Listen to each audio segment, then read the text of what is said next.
Welcome to Jerry's Fish Room. All right, guys, welcome back to Jerry's Fish Room. Man, I am so glad that you guys are joining me today. Again, thumbs up. Greatly appreciate all of you that have subscribed. I think I'm in that 239 subscriber range. Never thought that I would get that many people that would be interested in what I had to say. And man, I tell you what, it's amazing just to see your all support, and I so much appreciate it. And for those that have watched the views, maybe you haven't subscribed, but I appreciate you guys watching the videos, and love growing this hobby, and getting it from different perspectives is how how this hobby works. And so again, thank you so much for joining me. Last time, a couple weeks ago or a few weeks ago, I left off with taking you guys on a local fish store tour, along with letting you know that I was going to be purchasing some tank mates for my Starry Night. And so what I realized was, by the end of that video, I didn't reveal what I bought. So today we're going to take a look at that, plus some other changes that I've had to make to the tank. And so with that being said, let's get into it. All right, guys, this is the two fish that I bought when I went on that little shopping spree for the tank mates that I'm going to put with my Starry Night. When I went there, I decided, I know I was contemplating between putting the Starry Night into the South American tank and putting the Starry Night into the African tank. And so once I got up there, based on the fish that I was looking at, I decided to go with the African tank. I know that both of them, both options are real options. The Starry Night's been in both. So as I've stated before in other videos, whenever mixing these types of fish, aggressive fish, I try not to do it with less than 3. Just try to disperse the quote-unquote aggression. I like to keep the aggression as not focused singly on a fish. There are people that have done a single fish in a new tank with Africans that are in an existing established tank, and do just fine. That's not saying it can't be done, but for me, I've got a couple of fish that right now, the Maduka white lips, which I'll show you some pictures of those fish. The Maduka white lips and the dragon blood seem to be the boss of the tank, or at least they're the ones that show the most aggression. Again, the tank is a little yucky, but I try to keep up with that thing. I'll tell you one thing I've learned about quarantine tanks and other stuff that I really just drives me absolutely bonkers is, just trying to keep them clean and presentable.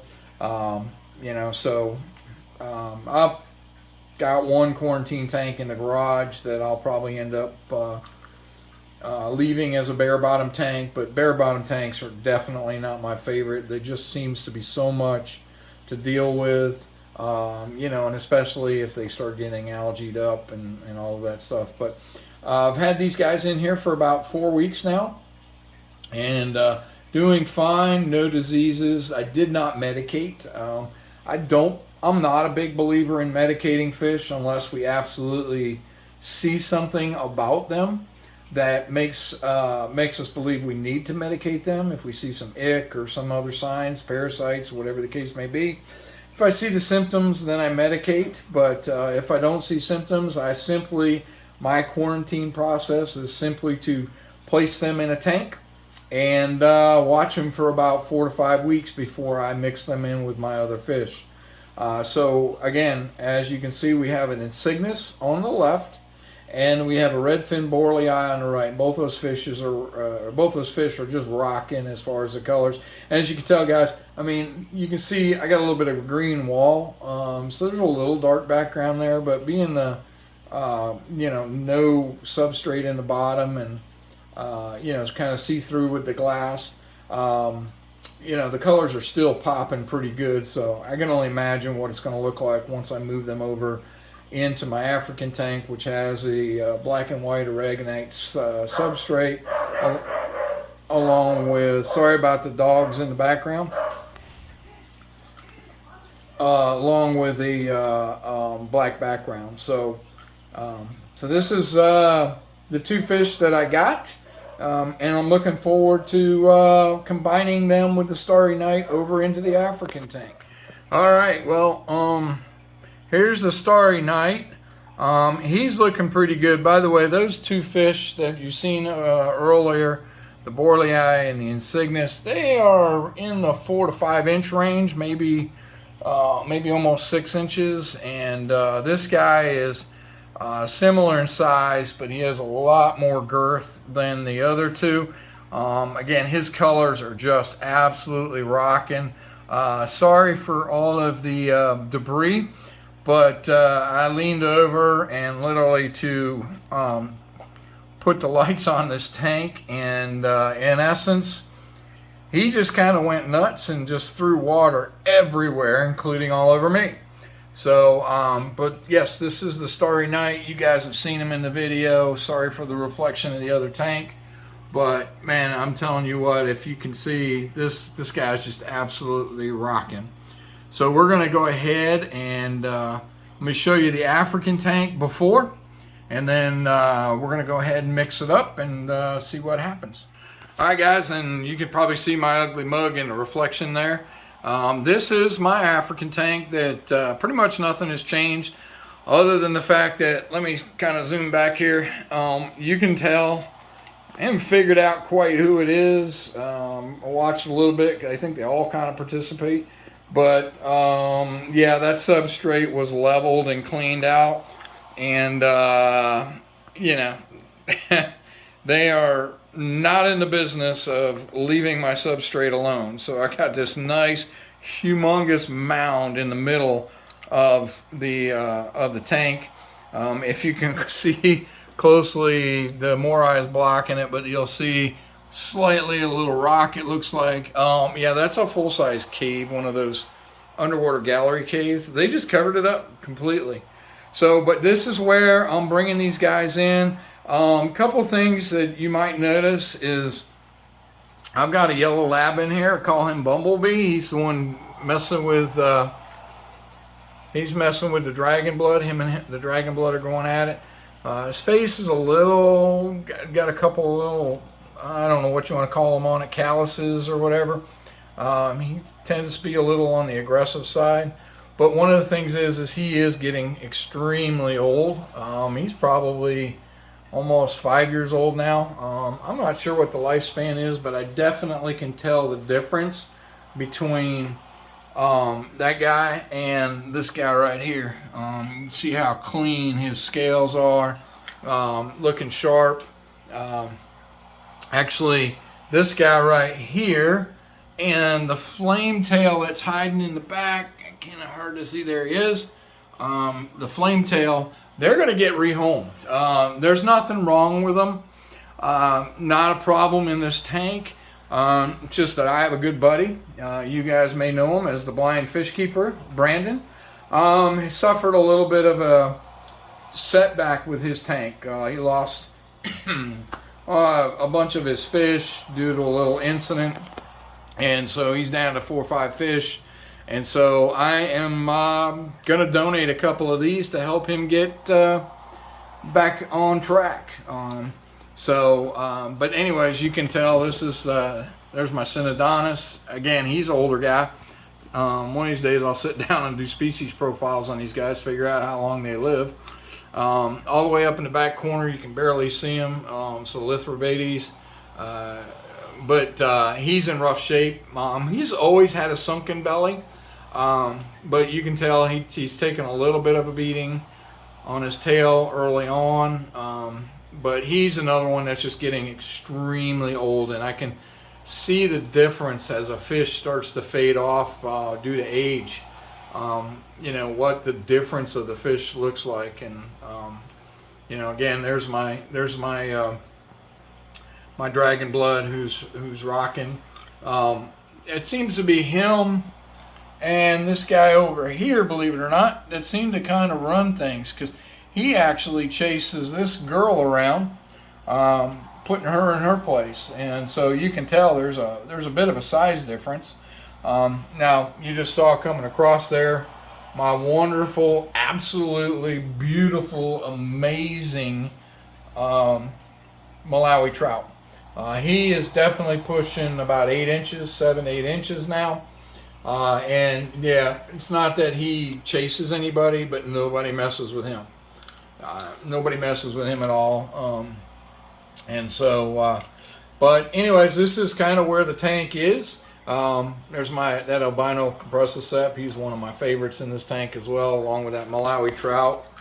And of course, they're front and center, unfortunately, the last of my frontosas. Just absolutely love that guy, you know, and those guys aren't going anywhere.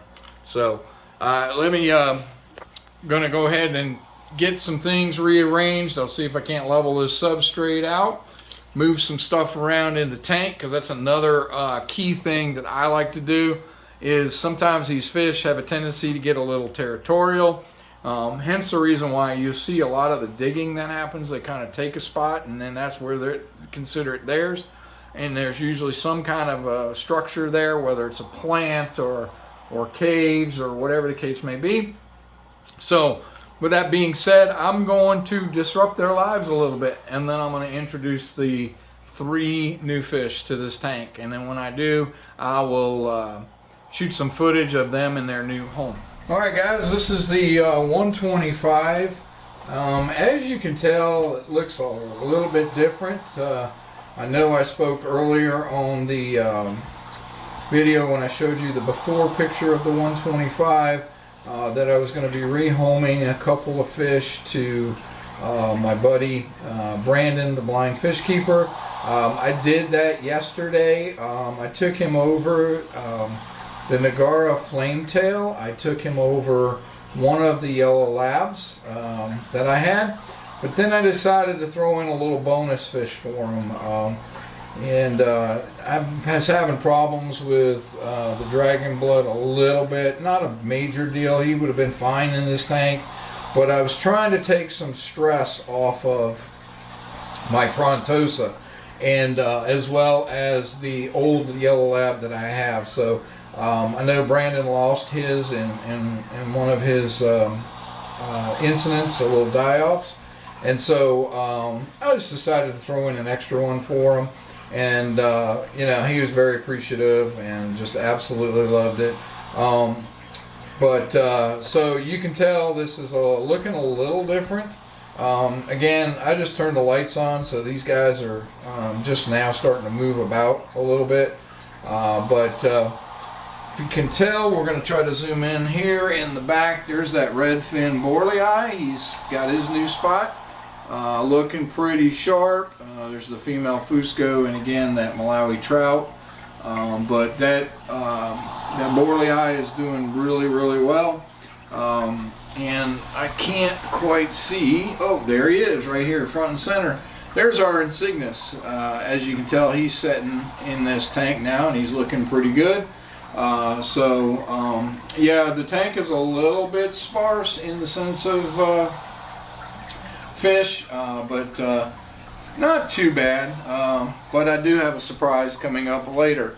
And then if you come in here, he doesn't stay in here, but let's see if I can zoom in on him. There he goes, pop his head out.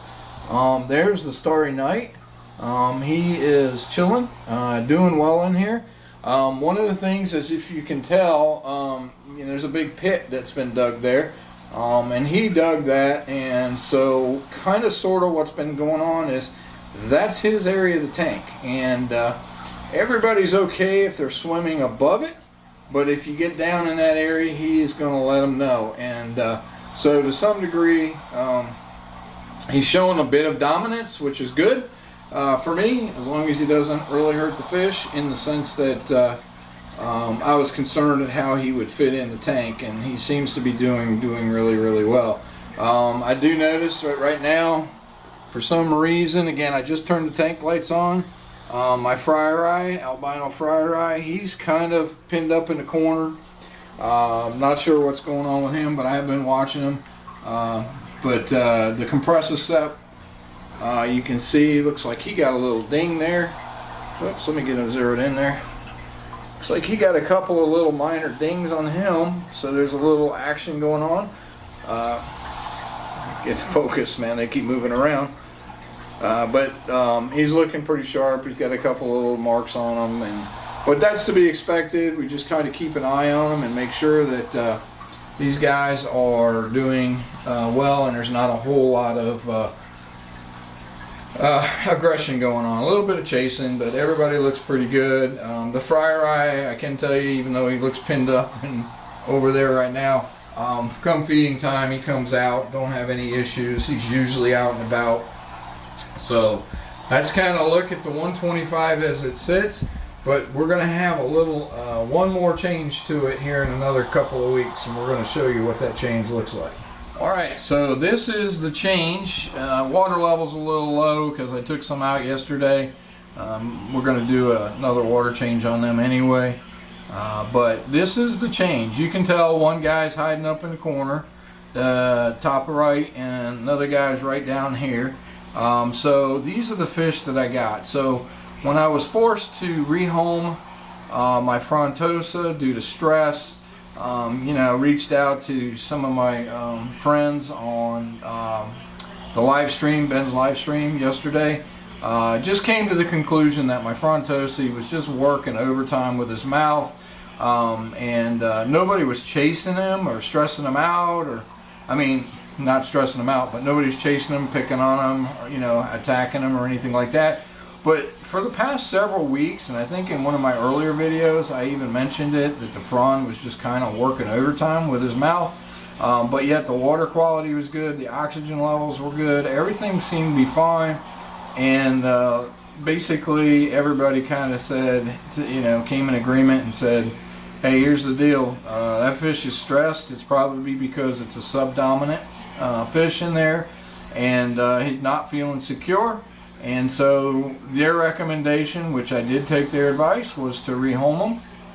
And so I took them back to the local fish store where I bought the Borley Eye and the Insignis from, Cichlid Express. They were very gracious. They gave me credit for him. Basically it was an even swap for that deep water hap right there, and I expect when I get him over into the other tank and he's got a black background and some good substrate, you're going to see his colors pop. When he was in the store yesterday when I got him, man, those stripes that were going down his body were just as black as they could be. His anal fin was just ripped dark black. I mean, his colors were absolutely amazing. He's getting a little of his coloration back, but again, as you can tell, they're still a little stressed. And then the second fish that I got, and I apologize for the reflection, we'll try to see if we can get it. That is an Otopharynx spot sani. I have never heard of that fish, and ended up getting him. His colors were amazing again when I saw him at the store. He got pulled from the back, and man, he was just rocking. The colors were really, he was just a beautiful looking fish. Again, these guys are a little bit still stressed, new environment, you know, it'll take some time for them to get their color. Intention was, I asked the guys if they had an Otopharynx tetrastigma, because that's what I really wanted.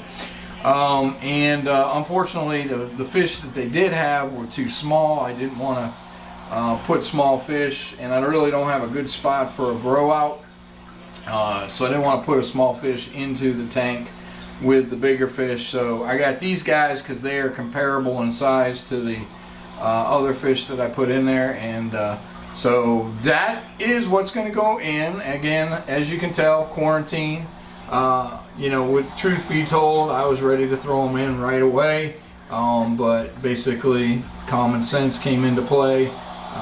You know, quarantine the other guys for 4 weeks. Again, no medication. I don't medicate unless I see a reason to medicate, and then I'll move them over into the 125 in 4 weeks. So I'm excited, looking forward to it, and got more changes coming to the fish room. All right, guys, so that's kind of the changes that I've made and the direction that I've gone. I'm going to have some future updates to the fish room. We'll get into that probably in the next video.